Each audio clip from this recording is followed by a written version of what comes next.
আজ বানাবো মাটি দিয়ে পান পাতা। তার জন্য কিন্তু ফার্স্টে আমি মাটিটাকে রুটির মতো বেলে নিয়েছি আর চারিদিকটা কিন্তু লাভ শেপের করে কেটে নিচ্ছি। কাগজ দিয়ে লাভ শেপ করে মাটির ওপরে বসিয়ে সুন্দর করে ছুরি দিয়ে কেটে নিয়েছি। মাটির পান পাতা তৈরি করার জন্য কিন্তু আমাদের পান পাতার ওই বোটাটাকেও তৈরি করতে হবে, সেটাও কিন্তু আমি মাটি দিয়েই তৈরি করে নিয়েছিলাম। আর এখন যে কাগজগুলো দিয়েছিলাম সেই কাগজগুলোকে সুন্দর করে তুলে খুব সুন্দর করে জল দিয়ে সেভ করে ভালো মতো শুকানোর জন্য রেখে দিয়েছিলাম। আর দেখো খুব সুন্দরভাবে কিন্তু শুকিয়েও গেছে।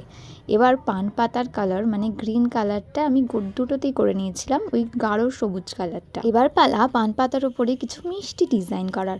আমি মাঝখানে করে নিয়েছিলাম রেড কালারের একটা গোল, আর তার চারিদিকেও কিন্তু আমি গোল দিয়ে দিয়েছিলাম। আর দুটো পান পাতার চারিদিকটাও কিন্তু আমি হোয়াইট দিয়েও করে দিয়েছিলাম। আর মাঝখানে দিয়েছিলাম ছোট্ট ছোট্ট রেডের ডট। এটা হচ্ছে ফাইনাল লুক। এবার তোমরাই বলো এই পান পাতাটা ঠিক কতটা সুন্দর লাগছে। মাটির পান পাতা বলে মনেই হচ্ছে